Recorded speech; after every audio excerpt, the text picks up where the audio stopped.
खबर है, मैं खुश आमदेद, मेरे साथ आ रहा हूँ उम्मीद भट्टी साहब, तैयार मलिक साहब, मैं हूँ सईद काजी। नाज़रीन, एक कंटिन्यू एक सागा है, ट्रेजिडी है और एक अलमी एक ना ख़त्म होने वाला सिलसिला है जो हम हज़ारा कम्युनिटी सबसे मजलूम तरीन कौमियतों में से बल्कि बन चुकी है। हमारे साथ होंगे अभी थोड़ी देर तक हमारे नुमाइंदा कोयटा अब्दुल जब्बार, उनसे वहाँ पे हालात पूछेंगे। मगर इससे पहले कि हम उस तरफ पढ़ें, भट्टी साहब, कोई लफ्ज़ नहीं है, हम कुछ यानी क्या बोलें, बेबसी की है। लेकिन मैं ज़रा कुछ खबरें बताऊँ कि इसके बाद जो हम बात करेंगे, मरीम नवाज़ और मौलाना भुट्टो ने और बिलावल भुट्टो ने मौलाना फजल रहमान को क्या खैराबाद कह दिया है, क्योंकि आज वो जलसे में नहीं गया। ये एक मामला था, इसके साथ 2021 में पाकिस्तान की मैशत के असल फिगर्स क्या होंगे ये आपके साथ शेयर करेंगे। और फिर एक दुनिया का जो क्रिकेट की जो दुनिया है उसके मैप पे बड़ी इंपॉर्टेंट पोजीशन थी हमारी और हम कहाँ से कहाँ पहुँच गए। हर जगह ही हमारे सितारे गर्दिश में नज़र आते हैं। मगर भट्टी साहब, वो पहली खबर ही मुझको प्री डोमिनेट कर रही है कि ये जो हो रहा है ये बहुत गलत हो रहा है और आप कोई लफ्ज़ भी नहीं है हमारे पास इसको। अब बाद में उनसे करेंगे, पहले आप अपना ज़रा कमेंट करें। बिस्मिल्लाहिर्रहमानिर्रहीम। साहब, ये वो सानिया है कि जिसको अल्फाजों में बयान नहीं किया जा सकता, जो हज़ारा कम्युनिटी के हमारे भाइयों को जिस तरह किया जा रहा है, ये फर्स्ट टाइम तो हुआ नहीं। लेकिन यकीनन हमारे वफाकी वज़ीर अली ज़ैदी साहब से कल और वो गालिबन जुल्फी बुखारी साहब से वो कहते बैरूनी हाथ है। देखिए, भारत को आप नहीं कर सकते, लेकिन इस जुल्म के जितनी भी नदामत कीजिए कम है। लेकिन अगर इंटीरियर मिनिस्टर चले गए थे, अली ज़ैदी साहब चले गए थे, जुल्फी बुखारी चले गए थे, तो मेरा ख्याल है मैतों को दफना देना चाहिए था। इसका हुक्म भी अल्लाह का है कि जब कोई दुनिया से रुखसत हो जाए जितनी जल्दी हो सके उसे इनका गम, इनका दुख हमसे ज़्यादा कोई नहीं समझ सकता। लेकिन काजी साहब, आपको याद होगा चंद रोज़ कबल हमारे पाक फौज के जवान भी शहीद हो गए थे साथ। बलूचिस्तान में आपकी भारत की मुकम्मल इंटरफेरेंस है।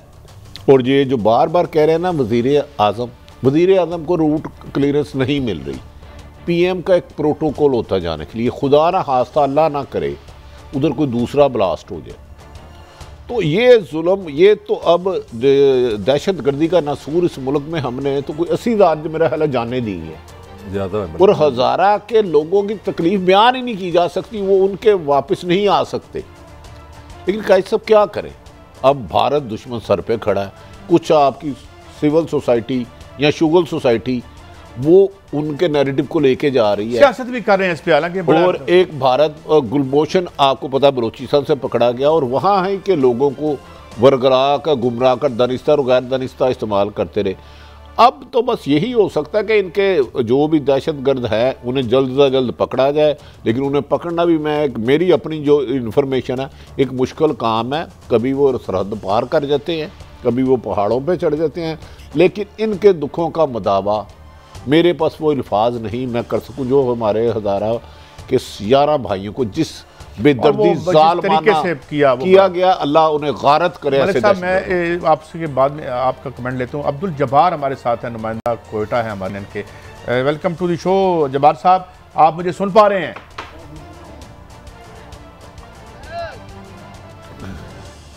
जी सर।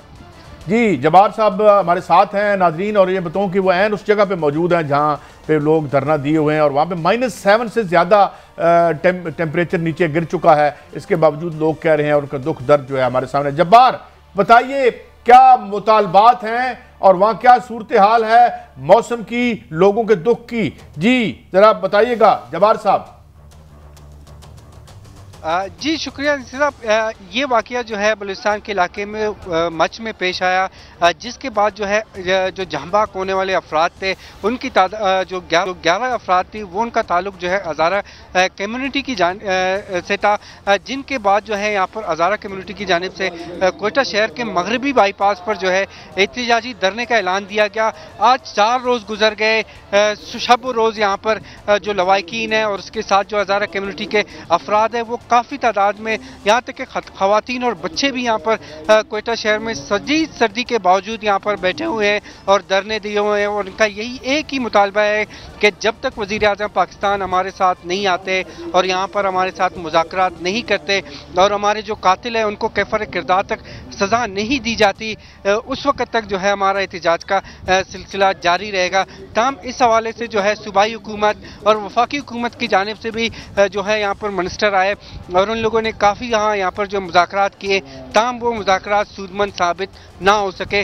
जबकि लवाहिकीन का ये एक मुतालबा है कि गुज़िश्ता 22 सालों से जो है हमें बेदर्दी से बलूचिस्तान में जो है कत्ल कर दिया जाता है, मगर आज तक हमारा जो है कोई जो है कातिल गिरफ्तार नहीं हुआ। 22 साल से हम यही मुतालबा करते हैं कि मारने वाले जो है चले जाते हैं मगर गिरफ्तार नहीं होते, और इसके बाद जो है हुकूमती अरकान यहाँ पर जो है हमें यकीन दहानी कराते हैं कि आपके कातिलों को गिरफ्तार करेंगे, मगर वो सिर्फ दावे ही साबित होते हैं, अमली इक़दाम नहीं किए जाते। इसके बाद जो हमारे नौजवानों में भी काफ़ी तशवीश पाई जाती है। उनका ये भी कहना है कि हमारे जो छोटे बच्चे थे वो अब जनाजे उठा के अब जवान हो चुके हैं, और जवान जो है अफराद बूढ़े हो चुके हैं, आप सुन पा रहे हैं जो ना रुकने वाला सिलसिला है। जबार आप मुझे सुन पा रहे हैं? जी मैं सुन पा रहा हूँ आपको सर। अच्छा जबार, एक तो ये यानी कि दिल खराश वाक़या इसके अल्फाजों में बयान नहीं किया जा सकता, जबकि वफाकी हुकूमत ने पहले इंटीरियर मिनिस्टर साहब को भेजा, फिर अली जैदी साहब और जुल्फी बुखारी साहब गए और उन्होंने बहुत ज़्यादा रिक्वेस्टें की। तो क्या आप ये समझते हैं कि वज़ीर आज़म को वो क्यों बुलाना चाह रहे हैं, जबकि मैयतों को दफना देना बेहतर नहीं होगा? कोई ऐसी राय भी है वहाँ के नहीं? वज़ीर आज़म जाके ऐलान ही कर सकते हैं ना कि जी हम मुल्ज़मान को पकड़ेंगे। क्या वजह है कि ये सिर्फ वज़ीर आज़म की आमद का ही इंतज़ार किया जा रहा है? जी बिल्कुल, शेख रशीद साहब, जुल्फी बुखारी साहब और इसके साथ जो है अली जैदी साहब भी आए और उन्होंने काफ़ी यहाँ पर उनसे रिक्वेस्ट की कि हमारी यही रिक्वेस्ट है आपसे, क्या भले धरना जारी रखें मगर जो मैयतें हैं उनकी तदफीन कर दे। बहरहाल ये जो है फैसला यहाँ पर जो एक कमेटी बनाई गई है शोधा एक्शन कमेटी के हवाले से, जो लवाहिकीन ने वो कमेटी बनाई है जिसमें 15 अफराद मुश्तमिल है, तो उन लोगों ने ये फैसला करना है। ताम जो शेख रशीद साहब थे, जुल्फी बुखारी साहब थे, अत्ता के वज़ीर आला बलूचिस्तान ने भी उनसे मुज़ाकरात की, तो उनका यही कहना है कि हमारे जो है दीगर वज़रा पर जो है इत्मीद नहीं है, क्योंकि वो सिर्फ हमें जो है झूठी तसल्लियाँ देकर चले जाते हैं मगर उसके बाद जो वादे किए जाते हैं उन पर किसी किस्म का अमल दरामद नहीं होता। तो इसलिए हम वज़ीर आज़म को मुतालबा करते हैं कि वज़ीर आज़म यहाँ पर आएँ और वो हमारी मुतालबात सुने, हमारी हौसला अफजाई करे, और दिल जोई करने के बाद जो हमारे मुतालबात हैं उनमें जुडिशल कमीशन कायम करना, हमारे को सिक्योरिटी फराहम करना। जब्बार, अब ये बताइएगा कि आज जब्बार आज चौथा दिन है धरने का, मैं आपसे ये पूछ रहा हूँ, एक तो आपने अभी प्रोग्राम से पहले बताया था कि -7 टेम्परेचर है। मेरा आपसे सवाल है कि मुकामी इंतज़ामिया या बलूचिस्तान की हुकूमत ने जो वहाँ पे धरने पे लोग शरीक हैं उनके लिए कोई खाना, कोई सहूलत को उनको सर्दी से बचाने के लिए कोई ऐसा इंतज़ाम रखा हुआ है वहाँ के कि ये धरने वाले लोग आसमान के नीचे हैं? जी इस हवाले से जो है सूबाई हुकूमत की जानिब से यहाँ पर किसी किस्म के जो है इक़दाम नहीं किए गए। ताहम जो है इस तरह के जो वाक़यात हमने माजी में भी देखे हैं, अगर इस तरह के वाक़यात रूनुमा होते हैं तो इस हवाले से जो है हज़ारा कम्यूनिटी के अपने जो है यहाँ पर रज़ाकार हैं, जो मुख्तलिफ औकात में मुख्तलिफ यहाँ पर जो यहाँ पर बैठने वाले शुरका हैं उनके लिए यहाँ पर अब्दुल जब्बार जो है, थैंक यू वेरी मच, आपने हमें इस बारे में सूरत हाल से आगाह किया। 2-3 बातें भट्टी साहब, एक तो हैं, कुछ दिन पहले हमारे एक वज़ीर मौसूफ का बयान भी आया था कि 400 अरब रुपया हर साल गवर्नमेंट वहाँ लेती है, 10 साल से ले रही है, और वहाँ वो कह रहे हैं कि उनके लिए कोई इंतजाम भी नहीं। -7 है टेम्परेचर, -7 टेम्परेचर है, और हमने कभी एक्सपीरियंस नहीं किया। तो पता नहीं मिलेगा किसी कब मिलेगा और कब नहीं मिलेगा, हम तो उनकी वहाँ शिकवे भी नहीं कर रहे। देखिए काजी साहब, मैंने हमेशा हुकूमत पे भी तनकीद की। मैं पहली दफ़ा जुल्फी बुखारी की तारीफ़ करने के बगैर रह नहीं सकता। जुल्फी बुखारी, अली जैदी साहब और शेख रशीद साहब, उन्होंने जाके, कल मैं पूरी लाइव देखता रहा रात, बहुत ज़्यादा मिन्नतें की कि खुदा के वास्ते प्राइम मिनिस्टर साहब आ जाएंगे, जब आ जाए, जैसे ही उन्हें पहली फुर्सत हुई, खुदा के लिए सिर्फ आप मैतों को दफना दें। ये एक अच्छा काम था।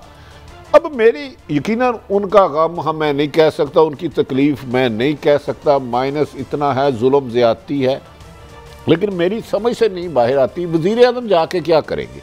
वो भी यही वादा करेंगे ना कि हम मुल्ज़मान को छोड़ेंगे नहीं, पकड़ के कुफ्र किरदार तक पहुँचाएँगे, सज़ा देंगे। ऐसे मौके पर हमारे भाई ये जो शहीद हो गए हैं और इनके वर्सा हैं, कम से कम ये जो हुकूमत की अच्छी एफर्ट थी, बाकायदा वो जुल्फी बुखारी और शेख रशीद और वो क्या नाम है अली जैदी माफी मांग रहे थे कि खुदा के वास्ते इन मैतों को दफना दे। आपसे मैं मुनासिब नहीं लगता बहस करूं, मेरे एक सवाल ले, मेरा एक सवाल ले। अपोजिशन ट्विटर पे जंग लड़ रही है यार, उधर मैते पड़ी है। मैं मुझे सिर्फ जो शहीद हुए हैं ना, मेरा दुख उनके साथ, मैं बिल्कुल आपकी कैफियत उनके साथ है। मैं आपकी कैफियत को समझता हूँ, मैं आपको के लिए रिस्पेक्ट मेरे लिए है, मगर मुझे बताएं जुल्फी बुखारी का ये सवाल बनता है जाके पूछना कि वज़ीर आज़म आने से फायदा क्या होगा? नहीं, आपने बड़ी तारीफ कर दी है ना। नहीं इस तरह तो ना कर, ये सवाल है उनका। नहीं बनता मेरे भाई, लेकिन ऐसे मौके पर खुदा ना खास्ता दो मसलकों की लड़ाई हो जाए ना, मीडिया का काम होता है हम उनके नाम भी नहीं लेते।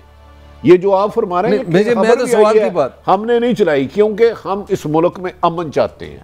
मेरा मकसद ये है कि वजीर आजम, अब मेरी इतला है कि पता नहीं आपकी क्या, मैं आपको कैबिनेट में बता देता हूँ। कैबिनेट में अपने मेरा चंद साहब ने कहा कि वज़ीर आज़म साहब आप जाएं, ये बड़ा एक मसला है। तो वज़ीर आज़म साहब ने ये नहीं कहा, इनकार नहीं किया, उन्होंने कहा जी अच्छा फिर शेड्यूल करें, मैं जाता हूँ। मैं एक छोटी सी आपको एक एग्जाम्पल देना चाह रहा हूँ, इस दुनिया में हम भी रहते हैं। न्यूजीलैंड में जब मुसलमानों की मस्जिद पे इस तरह का एक बड़ा तकलीफ वाक़या हुआ है, आपको पता है 4 से 5 घंटे लगे हैं वज़ीर आज़म को, वहाँ उसकी सिक्योरिटी नहीं है, उसके लिए कोई टेररिज्म नहीं। 5 घंटे, सुन ले मेरी बात पूरी, 5 घंटे में वज़ीर आज़म आई है और वो पाकिस्तानी ड्रेस में आई है, ज़रा उसकी खूबसूरती देखें, एहसास के। और एक पॉइंट हो रहा है, बड़ा जरूरी है ये बताना, अगले दिन वो अपनी असेंबली में गई है और उसने कानून साजी की है, कानून साजी किया। अब मैं काजी साहब ने मुझे अब 1 मिनट दे दे। एक तो न्यूजीलैंड में इस कदर दहशतगर्दी नहीं, आज से 30-40 साल पहले भी हमारे वज़ीर आज़म वज़ीर आला ऊपर फिरते थे। बलोचिस्तान के मौजूदा हालात को भी आपको मद्देनजर रखना होगा। इधर तो कोई बंदा सड़क पे महफूज खराब किसने की, गली मोहल्ले में नहीं, लेकिन हाँ मलक साहब की एक बात है, वजीर आजम ने नहीं, जिसने भी किए, अब वो हालात नहीं रहे बलोचिस्तान में। कदम कदम पे बहुत पार्टी जा रही है ऐसा। हाँ वजीर आजम ने अगर कल जाना था तो काश पहले दिन ही चले जाते। ये बात आपकी 100% ठीक है, लेकिन मेरे ख्याल, मेरी अपनी राय है। मलिक साहब, न्यूजीलैंड में ऑपरेशन साइक्लोन नहीं हुआ था, यहां पे दहशतगर्दी को खींच के ज़ियाउल हक नहीं लाया था, उसको सपोर्ट करने वाले सियासतदान नहीं मिले थे। यहां पे जो न्यूजीलैंड से आप हमें दे रहे हैं, ये ज़ियाउल हक को अपना रूहानी बाप कहते थे, जो यहां टेररिज्म बो रहा था और सीआईए यहां पे ऑपरेशन साइक्लोन कर रही थी और ये पीछे खलो के ताड़ियां बजा रहे थे, और जनरल जिलानी शिकार करने जाता था तो ये वो परिंदा उठा के लाते थे। ये आपके जो प्राइम मिनिस्टर है, यहां पीछे को पर्सपेक्टिव में देखें। आज हम इन लोगों के बोए हुए कांटे जो हैं उनको उनसे बचने की कोशिश कर रहे हैं। कांटों से अपने जिस्म को खून कर रहे हैं। 26 अप्रैल 1978 क्या करने गए थे आप वहां पे? अफगान इनकलाब को बर्बाद करने। यहां पे पाकिस्तान के सारे सफारतखानों में जब लोगों को वीजे दिए जा रहे थे टेररिस्टों को यहां पे, तो ये लोग क्या कर रहे थे? उनको शर्म नहीं आती है? टेररिज्म के खिलाफ बात करते हैं और आज सियासी तौर पर इस्तेमाल करते हैं, तब ज़ियाउल हक के हाथ मजबूत कर रहे थे। सर, लोग कहते हैं कल की बात न करो, कल के बगैर आज नहीं होता, आज के बगैर फ्यूचर नहीं होता। ये वो कांटे हैं जो बोए हैं यहाँ की जो एस्टेब्लिशमेंट ने और उसकी सिविलियन एलीट जो थी, नहीं आपस में लड़। इसका मतलब ये है कि ये ढूंढे आप मलक साहब की हुकूमत की इस एफर्ट्स को मानता हूँ, लेकिन ये देखें हमारे हर तीसरे दिन फोर्सेस के फौज के जवान भी शहीद होते हैं। ये नहीं खुदा ना खासा खाली खदारा का एक बच्चा भी नहीं होना चाहिए, एक चिड़िया का बच्चा भी नहीं ना हक मरना चाहिए। एक और सवाल है, 35-40 साल आपने देखा अफगानिस्तान में जो पैसे खर्च हो रहे हैं, नीचे खर्च हो रहे हैं या नहीं हो रहे? वहां के जो सो कॉल्ड कल के अब सुबाइयत फैलाने वाले पंजाबी सरमाएदारों से हाथ मिला के माल बना रहे थे, तो नीचे यही होना था। नहीं मलक साहब, और क्या होना था बताओ, बलोचिस्तान का बजट कितना है? सिर्फ उनके सारे सीएमओ से पूछो कहां लगता रहा बजट मेरे हजारा कम्युनिटी लोगों की सेफ्टी के लिए? हमारे बच्चे मर रहे हैं, इनके गले काटे। हाँ, एक दहशतगर्दी ऐसा है जो लाहौर जैसे शहर में भी हो चुकी है। आज इनकलाबी हो गए, कल दहशतगर्दों को बना रहे थे। काजी साहब, आप जरा जज्बात पे कंट्रोल रखें, मुझे बताएं, रियासत किसी किस्म की हो, जो मर्जी हालात हो, फर्द की सिक्योरिटी किसकी जिम्मेदारी है? इसका नवाज शरीफ की करप्शन से क्या ताल्लुक है? अगर ये रियासत जगह जगह जहाँ पे नाके लगा सकती है, सुन लेना, आपको आप जो आर्गुमेंट लगता है, आपको नवाज शरीफ आपकी छेड़ बन गई, आपका जो आर्गुमेंट है, दर्द मुझे एहसास है। नहीं, आपने जो ये रोना, काजी साहब मेरी बात, मैंने नाम लिया नवाज काजी साहब, ये शोर ना करें। काजी listen to me, you must listen to me. मेरा सिंपल पॉइंट ये है कि कि इस रियासत नहीं, लिसन टू मी, इस रियासत का फर्ज है कि हर शहरी को तहफ़्फ़ुज़ फराहम करे। 35 साल अच्छे गुजरे हैं, बुरे गुजरे हैं, 2.5 सालों में ठीक कर देंगे। फिर मैं मेरी 2.5 सालों में छापे पे रख के ठेके बेचते रहे हो, आप कहते हो ठीक कर, माल बनाते रहे हो, लंदन के फ्लैट बनाते रहे हो, आप कहते हो ठीक कर। यार कोई शर्म नहीं करे। हमने देखना है कि हमारे मुसलमान भाई वहाँ -7 टेम्परेचर। भट्टी साहब तसलसल होती है तारीख, एक दिन में नहीं बनती। ये कोई मुजराम पेशा लोग थे। मैं यही कह रहा हूँ ना, लातदात तो मैं क्या इतराज है? 80,000 से ज्यादा शहादतें दी है पाकिस्तान ने, इसमें कोई दो राय नहीं है। हमारे जो जवान वहां नौकरी करते हैं, खुदा की कसम एक एक पल पे बारूद है, ये कड़वा सच है। लेकिन इस मौके पर मेरा ख्याल है जितनी प्राइम मिनिस्टर अगर जाना मुमकिन है, सिक्योरिटी रिस्क नहीं है तो उन्हें इमीडिएटली फ्लाई कर देना चाहिए। लेकिन आपने बड़ी पते की बात की है, उनको जब एजेंसी क्लियरेंस देंगी तो जाएंगे। मैं बस खुल के बात नहीं। और दूसरी बात यह है कि ये बड़ा लंबा काम है। जिस वक्त तक आप सोशल देखें, जो नेशन स्टेट बनी थी कैसे बनी थी? अगर पहाड़ पर एक मकान है तो सड़क गई, वहां बच्चे का स्कूल बना, आपने समाज को तब्दील किया। यहां बैठ के माल नहीं बनाते रहे, जिस तरह भी बन रहा है और कल भी बन रहा था। और हम नवाज शरीफ को गाली मैं दे दूंगा। आर्गुमेंट क्या है? बात आर्गुमेंट यह है कि आप समाजी परिवर्तन करने के लिए शोर के अलावा आर्गुमेंट क्या है? बात what is your argument? You are making noise. थोड़ी देर के लिए 5 मिनट के लिए नवाज शरीफ को भूल जाए यार। कुछ रिश्तेदारी नहीं आती है। What is your argument? Argument ये है कि आप एक समाज में अमन कैसे कायम करते हैं भट्टी साहब? ये जो समाजी तब्दीली के जरिए ठेके बेच के नहीं करते, माल और खजाने खा के नहीं करते। कौन जिम्मेदार है? कौन जिम्मेदार है? आज इमरान खान है, 35 साल का नवाज शरीफ जिम्मेदार है, जरदारी जिम्मेदार है, सबको पकड़ो, सबको पकड़ो। आपको उसको बचाने के लिए, आपको बचाने के लिए मैदान में उतरे हुए हैं। तो पकड़ो ना। करप्शन के आप फजाइल बयान करते हैं रोज। देखिए मेरा फैसला, मेरा ख्याल है हम इसको समा पैसे करते हैं कि वो जो दर्दनाक वाकया हुआ इसकी लफ्ज़ों में बयान नहीं किया जा सकता। हमें उनके जख्मों पे मरहम रखने हैं लवाकीन की। लेकिन लवाकीन से एक गुजारिश, मिन्नत हाथ जोड़ के कि अल्लाह का हुक्म है कि जब दुनिया से रुखसत हो जाए मैयत को जल्दी से जल्दी दफना दिया जाए। और हुकूमत इसके लिए जो वज़ीर-ए-आज़म चला जाए तो क्या फर्क पड़ेगा? इतना क्या इशू है? मैं कह रहा हूँ मुझे मेरी इंफॉर्मेशन है वो इलाका डेंजर जोन है।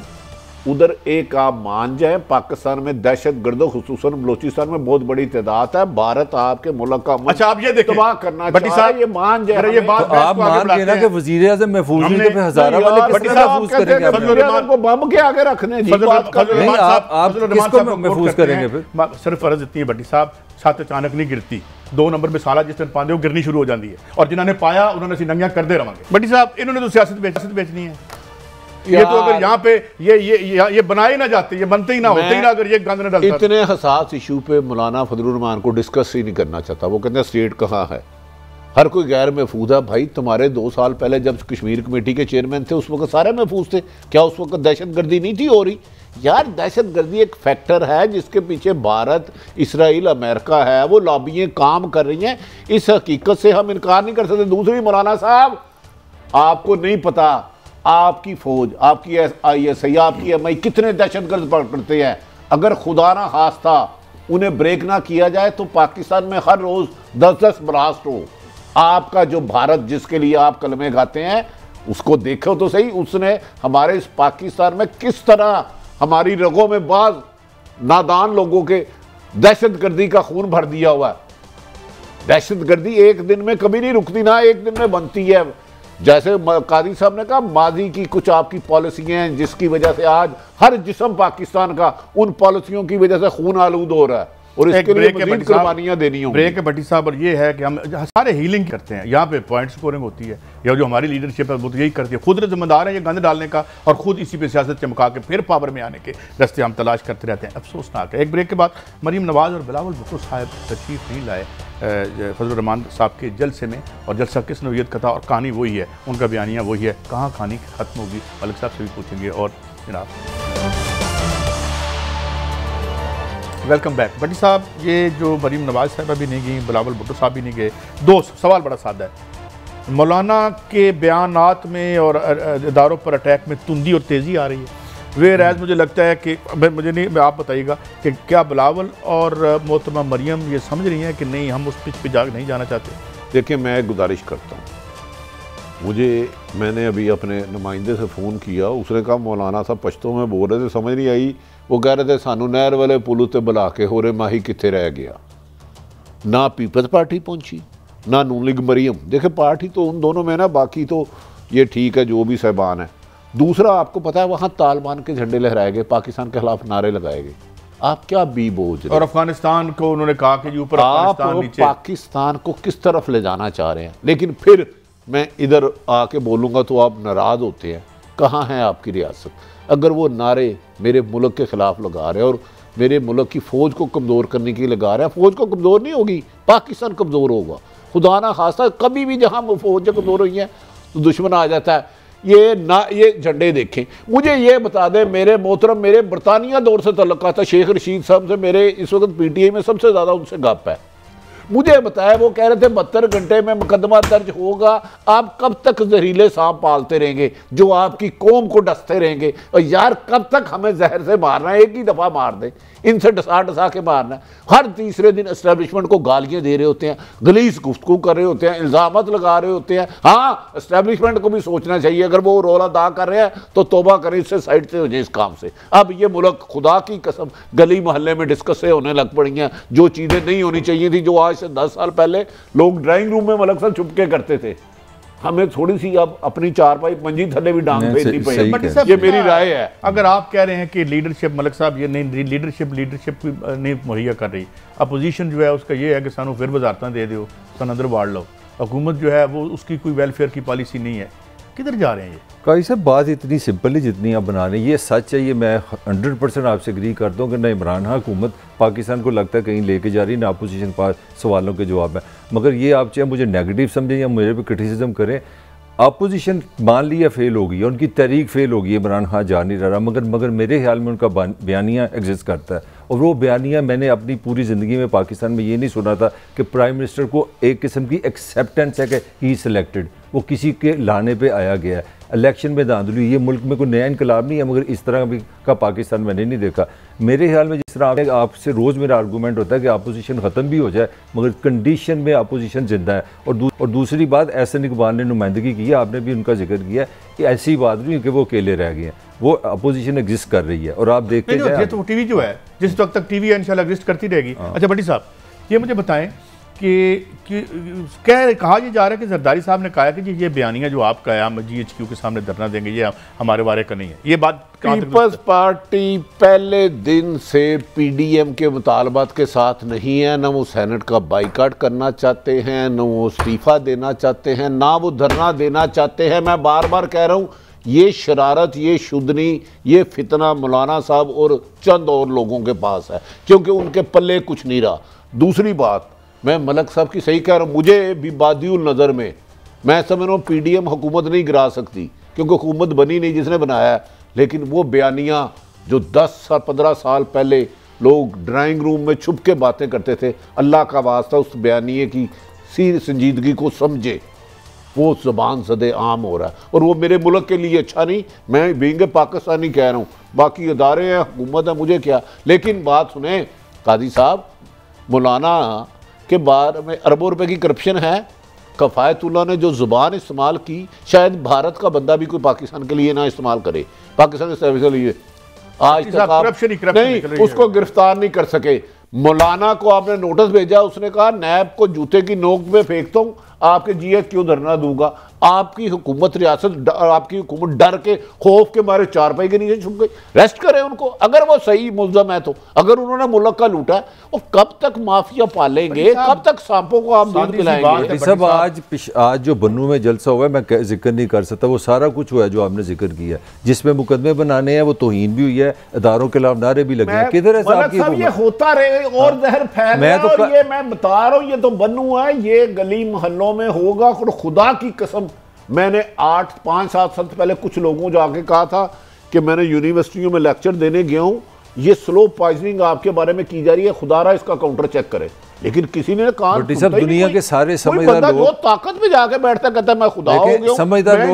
समझदार लोग एक बात कहते हैं जी, अपोजिशन के पास फिर भी रूम होता है कि वो 2 नंबरी को बात कर जाए, मगर हुकूमत जो बात करे ना उस पर अमल दरामद ना हो तो मुल्क का नाम बदनाम होता है। आपकी क्रेडिबिलिटी हुकूमत के नाम पे जितनी 2 नंबरी हुई है तो कहाँ होनी थी? आपने किस जो हो रही है, जितनी 2 नंबर हुकूमतें करती हैं हमारे साथ, आप क्या बात करते हैं? इधर स्टार से धोती कपड़ा मकान, मुल्क कब्जा, मुल्क मारो, फलां फलां फलां। आपको छोटी सी खबर दूं मैं, नौकरी, छोटी सी 50 लाख घर। आपको छोटी सी खबर दूं, कल जो कैबिनेट का इजलास हुआ उसमें पता आपको तालियां सबसे ज़्यादा किस बात पे लगी हैं? एक वजीर ने कहा, उसने थोड़ा सा डाटा दिया, उसने कहा जी पिछले 2 महीने में महंगाई सबसे कम हुई है। तो 5 मिनट मुसलसल क्लैप हुआ है, सबने मुबारकबाद दिया, महंगाई कंट्रोल। फिर इस मुल्क का अल्लाह ही आफत है जिस मुल्क के हुक्मरान ये लेवल है, ये कहे कि महंगाई पे तालियां लगी हैं। अपोजिशन को गाली गलोच देनी है और उन सहाफियों को जो हुकूमत में तनकीद करते हैं बुरा भला कहना है, सोशल मीडिया पर ट्रेंड चलाना है और महंगाई पे तालियां होनी है, तो फिर अल्लाह से बड़ी साहब इस तरह ही है, हुक्मरानों के इर्द गिर्द इस तरह ही लोग। वैसे 10 रुपए चीनी महंगी हो गई। अच्छा चीनी भी महंगी हो गई है, और साथ ये है कि ये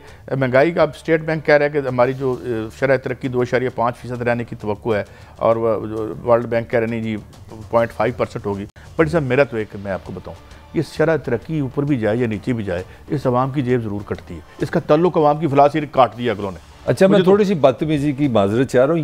ये इसको ना वर्ल्ड बैंक ने अपना हमारे सलीम अपना फ़रूक सलीम साहब हैं, मैं उनका पढ़ रहा था, वर्ल्ड बैंक के मुताबिक पाकिस्तान लेस दें 1% है, यानी कि 0.5% ग्रोथ है। तो ये 2.5 ये सही खबर नहीं है। मैं अच्छा हो सकता है काजी साहब, मैं अर्ज कर लोया साहब से मेरे नवाज शरीफ, मैं नहीं काजी साहब को नवाज शरीफ कोई भी शायद हमारे लिए सारे, मेरी अर्ज सुन ले, मुझे इनके लफ्ज़ों के गोरख धंधों से कोई नहीं कि खते गुर्बत कितनी चले गई, ज़र मुबादला कितना रह गया।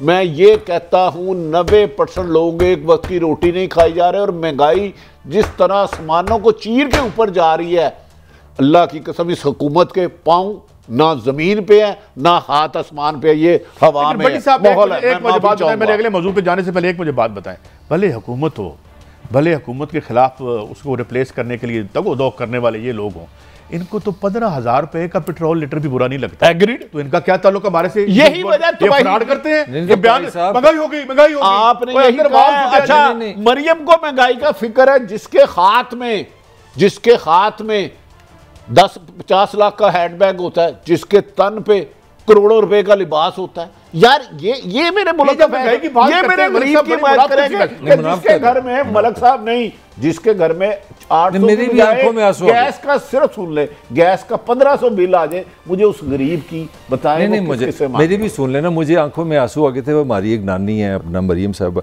वो अपनी नवासी से इंग्लिश में बात कर रही थी, कौन से टॉय लेंगे, तो मुझे मेरा दिल कर रहा था कि यार हमसे भी कोई इंग्लिश बोले। वो इंग्लिश पार गए, गुड़ियों के गुजार गए, मेरे लिए अच्छा सा एक प्राइम मिनिस्टर लाना, प्राइम मिनिस्टर नहीं लाते तो इश्तिहारी हो जाना, यार जाने दो। ब्रेक के बाद जब हम आएंगे तो जो आज खास हमने सेगमेंट रखा, हमारे साथ कामरान अकमल भी होंगे। आखिर हम इतनी अरूज और इतनी हॉकी बर्बाद हुई, स्कॉश बर्बाद हुआ, क्रिकेट उसी रास्ते पे है, मामला क्या है, किन लोगों के पास नज़्म नस्क है? क्या दोबारा नजम सेठी साहब को ले आए? मुझे तो नहीं याद कि उन्होंने कभी क्रिकेट खेली हो, मगर ये जो आज बैठे हुए हैं ये भी वही कुछ कर रहे हैं। क्यों? एक ब्रेक के बाद।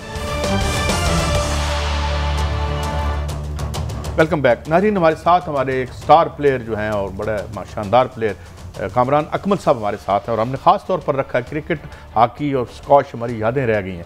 Welcome to the show Kamran Akmal sahab. मैं एक सवाल खोल के डिस्कशन खोलता हूँ, फिर बाकी दोस्त करेंगे। ये आप मोटी मोटी 2-3 बातें बताएं, इतनी बड़ी नोज डाइव कैसे आई हमारी शानदार क्रिकेट को? जरा मोटी मोटी बातें, फिर हम स्पेसिफिक्स पे आते हैं। जी कामरान साहब। जी देखिए, परफॉर्मेंस ये आनी थी पिछले 4-5 साल पहले ही मैंने कह दिया था कि जो एक्सपेरिमेंट किए जा रहे हैं पाकिस्तान की क्रिकेट के साथ, सिलेक्शन के साथ, लड़कों के साथ, वो ठीक नहीं है, उसके नताइज बेहतर नहीं होंगे, ख़राब होंगे, तो आज नज़र आ रहा है। तो अभी भी कुछ नहीं है, ठीक है, जो गलतियाँ हुई हैं साइड पे करे, आगे की तरफ सोचे, पॉजिटिव सोचे, और क्राइटेरिया प्रोसेस और सिलेक्शन का वो बेहतर करे, और परफॉर्मेंस बेस्ड टीम बनेगी तो पाकिस्तान की क्रिकेट वो वापस आ जाएगी। ऐसी परफॉर्मेंस, ऐसा मैच मैंने अपनी लाइफ में कभी नहीं देखा। 650 रन हुए हों उस पिच पे, जहाँ पे 150 करना पूरी टीम के लिए अजाब हो। ऐसी हमारी बॉलिंग का स्टैंडर्ड नहीं है जितना हम लोगों ने करवा दिया स्कोर इतना। तो ये एक सवाल और फिर मेरे दोस्त सवाल करेंगे आपसे। कामरान भाई, 10 साल से वकार यूनुस इस टीम के साथ हैं। मोहम्मद वसीम साहब भी कुछ टेस्ट खेले हैं, कुछ नुमाया, तो उनका रिकॉर्ड नहीं है। क्या हम जो इससे पहले एक और नॉन क्रिकेटर थे, नाम नहीं लेते, वो उसमें लगा दिए गए शायद उनको खुश करने के लिए, या किसी ये वजह है? मैनेजमेंट में गलत बंदे डाले जाते हैं, ये वजह है एक? क्या नहीं सर, मैनेजमेंट का प्रोसेस बेहतर करना पड़ेगा, उनको अपना विजन बेहतर करना पड़ेगा। चाहे कोई भी ले आए, यहाँ पे वर्ल्ड क्लास प्लेयर्स भी ले आए जो माजी के रहे हैं। अगर प्रोसेस बेहतर नहीं होगा सिलेक्शन का, पाकिस्तान टीम में लाने का, वो फिर रिजल्ट ऐसे ही आएंगे। प्रोसेस बेहतर करना पड़ेगा। अच्छा कामरान भाई, मैं आपसे अर्ज कर रहा हूँ, पूरी दुनिया में क्रिकेट की वजह से पाकिस्तान जाना जाता था, आप सुपरस्टार हमारे रहे, जहीर बाबर और दीगर। ये क्या वजह है कि न्यूजीलैंड जैसी टीम से हम 2-0 से हार गए, हमारे 24 बैट्समैनों ने खेला, उनके 4 बैट्समैनों ने मार मार के हमें हदमुआ बना दिया। आखिर ये कहाँ इतने नकायस हैं जिसे दूर नहीं किया जा रहा और हमारी क्रिकेट रोज बरोज जमीन बोझ होती जा रही है? सर इसका हाल तो यही है कि आप डोमेस्टिक क्रिकेट के परफॉर्मरों को जब सिलेक्शन करेंगे ना तो वैसा रिजल्ट नहीं आएगा। आप यंगस्टर करके ना पाकिस्तान की क्रिकेट बहुत नीचे चली गई। ठीक है, यंगस्टर बनाते ऐसे ही हैं 1-2 प्लेयरों के साथ। अगर आप 6-6, 7-7 टूर्स पे ले जाएंगे, हर सीरीज़ में खिलाएंगे तो उसका नुकसान होगा। और डोमेस्टिक क्रिकेट जब तक आपके 30 से 35 मैचेस, 2 से 3 सीज़न डोमेस्टिक क्रिकेट में ना लगे होंगे तो फिर प्रॉब्लम आएगी। अब T20 की सिलेक्शन से हम लोग परफॉर्मेंस पे सिलेक्शन कर रहे हैं तो उसका नुकसान हो रहा है। और अनफिट प्लेयर जब होता है कि उसका प्रोसेस होता है टीम में खिलाने का कि उसको मैचेस खिलाए जाते हैं, हमें अनफिट प्लेयर डायरेक्ट टीम में खिला रहे हैं तो उसका नुकसान हो रहा है। जैसे शहीन का आप देख लें कितना नुकसान हो रहा है। तो ये चीज़ें देखने वाली है मैनेजमेंट को। और सिलेक्शन में आपके सामने डोमेस्टिक का जो एक परफॉर्मेंस है वो देखनी पड़ेगी। मैच्योर प्लेयरों को डोमेस्टिक क्रिकेट से हर चीज़ पता चल जाता है कि ये प्लेयर्स उस म्यार का है कि इंटरनेशनल क्रिकेट में जाके सर्वाइव कर सकता है, प्रेशर को हैंडल कर सकता है, वो सब कुछ नज़र आ जाता है। ये सिलेक्शन कमेटी का काम है। मोहम्मद वसीम अब नए आए हैं, अगर उनका भी विजन यही है जो पिछले 5-6 साल वाला था कोचेस का, मैनेजमेंट का, तो कामरान भाई आपने बड़ी अच्छी बात की। अगर एक आदमी का विजन ही नहीं है, वो क्रिकेट को समझते नहीं, उसे पता नहीं है कि किस तरह जाकर दुनिया में किस टीम से खिलाना है, तो फिर मुस्तकबिल तो ज़्यादा अच्छा नहीं नज़र आता। हमें याद है 25-30 पहले हर जगह ग्राउंड होती थी, बड़ी बड़ी ग्राउंडें होती थी, लोग गली मोहल्लों में खेलते थे, जवान होते होते काउंटी में आते थे, अंडर-90 आते थे। अब ये सारा माफिया जो है, ये हाउसिंग सोसाइटी, ना ग्राउंड रही, ना क्रिकेट रही, ना विजन वाले सिलेक्टर रहे, तो क्या पाकिस्तान का मुस्तकबिल इसी तरह ही है क्रिकेट में? और मैं एक बात ऐड कर दूं कि अब तो ग्राउंड 25,000 30,000 पे बच्चों को लेना पड़ता है, कौन लेगा इस गुर्बत के दौर में? कामरान साहब, ऊपर बिल्कुल बड़ा मुश्किल है बच्चों को खिलाना, क्योंकि डिपार्टमेंट क्रिकेट भी बंद होगी, रीजन क्रिकेट भी बंद होगी, 6 टीमें बना दी हैं। देखिए सर, आपने बिल्कुल सही कहा कि ग्राउंडें इतनी होती थी, मिंटो पार्क में इतनी क्लब्स होती थी, क्लब क्रिकेट बिल्कुल ख़त्म हो गई है। अंडर-19 क्रिकेट T20 पे ले आए हैं, 50 ओवर्स पे ले आए हैं, लंबी क्रिकेट नहीं खिला रहे। सबसे ज़्यादा नुकसान पाकिस्तान की क्रिकेट को कि क्लब क्रिकेट ख़त्म कर दी, स्कूल क्रिकेट ख़त्म हो गई है, कॉलेज क्रिकेट ख़त्म हो गई, जिससे लड़के आते थे। जब तक इनको हम लोग उठाएंगे नहीं, खिलाएंगे नहीं ग्रासरूट लेवल पे, तो हमारा नुकसान कामरान मैं आपसे एक मुश्किल सवाल करना चाह रहा हूँ, आप अपनी मर्जी से उसका जवाब दें। मैं क्रिकेटर नहीं हूँ, मगर मुझे पता है जिस एज से मेरा ताल्लुक है, इमरान खान ये दुनिया की तारीख का वाहिद वाक़या है कि एक वर्ल्ड कप का कैप्टन किसी मुल्क का वज़ीर आज़म हो। ये दुनिया की तारीख का पहला वाक़या है। और अपने ज़माने में इमरान की रेटिंग थी दुनिया के ऑल टाइम ग्रेट्स कैप्टन में, जिसका नाम था इमरान खान था। ये मैं क्रिटिक होने के बाद कर रहा हूँ। तो मेरे वज़ीर आज़म साहब ने फरमाया कि यार आपका ना होमवर्क होना चाहिए इकॉनमी पे, वो चीज़ें तो समझ आ गई। अगर इस मुल्क की मैनेजमेंट हुकूमत के पास क्रिकेट में भी होमवर्क नहीं, उसको ये पता नहीं है, और हमें पहले ये बताएं कि ये डिपार्टमेंटल जो क्रिकेट आपने की है, ये बंद की है, ये किसके ऑर्डर पे हुई है? मुझे आप ईमानदारी से बताएं वेयर वी आर रॉन्ग। कोई something is definitely majorly wrong with us, क्योंकि अगर दुनिया का all time greats captain Pakistan का वज़ीर आज़म है तो ये हाल हमसे हो रहा है, ये कोई छोटी बात नहीं है। देखिए इसमें जी बिल्कुल, अगर डिपार्टमेंट बंद हुई है क्रिकेट, वो डेफिनेटली कोई और PCB को हम कहते हैं, उनकी मैनेजमेंट को, चेयरमैन साहब किसने की, किसने है बाय द वे ब्लेम करते हैं। ये हमारे प्राइम मिनिस्टर साहब ने की है। उनका विजन है कि पाकिस्तान की क्रिकेट बेहतर हो सकती है, बिल्कुल होनी चाहिए। उन जैसा विजन या उन जैसी क्रिकेटिंग सेंस किसी हम लोगों में भी नहीं है, किसी में भी नहीं है जितनी उन्होंने क्रिकेट और ग्रेट रहे हैं। तो इस सिस्टम को चलाने के लिए उस सिस्टम के साथ चलाते ना तो ज़्यादा बेहतर होना था। ये वसीम खान साहब कहाँ से आ गए, इनका क्या पोटेंशियल है, जरा ये भी बता दें हमें। ये वसीम खान साहब का क्या, वसीम अहमद साहब, सॉरी, ये जो इस वक्त पाकिस्तान के बड़े अहम बंदे हैं क्रिकेट बोर्ड के, इनकी मतलब मैं पाकिस्तानी हूँ, क्रिकेट से मैंने तो ये नाम ही शायद कभी नहीं सुना था, ये मेरे साथियों से भी पूछ लें, ये किधर से आ गए हैं? सर ये इंग्लैंड से आए हैं और बड़े क्वालिफाई और हाई मैनेजमेंट वहाँ पे काम करते रहे हैं लेस्टर शहर काउंटी क्रिकेट में डेवलपमेंट में, तो वहाँ से आए हैं। लेकिन ये है कि यहाँ पे मिकी आर्थर भी आया है तो किसी ने नहीं पूछा, वो क्रिकेट की तबाही करके चला गया, तो चलता रहेगा ये, लेकिन विजन बेहतर करना पड़ेगा। देखिए क्रिकेट बेहतर ऐसे नहीं होगी जैसे चला रहे आप पिछले 3-4 साल से, बेहतर करनी है तो आप लोगों को बेहतर। अच्छा एक बात बताएं कमरान, फिर मेरे 2 सवाल पूछेंगे, एक सवाल ये बताएं कि जो क्रिकेट में मैच फिक्सिंग है और जुआ है उसने इसको बर्बाद करने में कितना रोल अदा किया है? देखिए सर ऐसी बात तो खैर कोई भी नहीं, मैं समझता नहीं हूँ इतनी, लेकिन ये लड़कों की अपनी बेहतरी है, अपनी परफॉर्मेंस होती है जिसकी वजह से पाकिस्तान की टीम ऊपर जाती है। और ये दुनिया में देखें हमारा एंटी करप्शन है जो इस किस्म की एक्टिविटीज़ में आता है उसको पनिश मिलती है, लेकिन यह है कि हमारा एज ए क्रिकेटर फोकस सिर्फ अपनी परफॉर्मेंस और टीम को जितवाने के लिए होना चाहिए। अच्छा कामरान, आप पाकिस्तान के लिए बड़ा खेले हैं, मैं एक दूसरा आपसे सवाल करना चाह रहा हूँ। जब कोई क्रिकेट टीम 60 रन एक्स्ट्रा दे दे एक टेस्ट मैच में, 18-18 आपका नसीम शाह नो बॉल कर रहा है, और सबसे मज़ेदार बात है कि पहले तो आपने कसम खाई है विकेट नहीं लेनी, अगर लेनी है तो नो बॉल पे लेनी है। ये कोई साइकोलॉजिकल डिजीज़ है, कोई बीमारी है हमारी टीम में कि ये कैसी हो सकता है कि पूरा दिन विकेट नहीं लेनी है, जो विकेट लेनी है वो नो बॉल पे लेनी है? What is this? सर ये टू अर्ली आप समझ लें कि पाकिस्तान टीम में आना, बच्चा बहुत ज़बरदस्त सा पेस है, बड़ा अच्छा हो सकता है।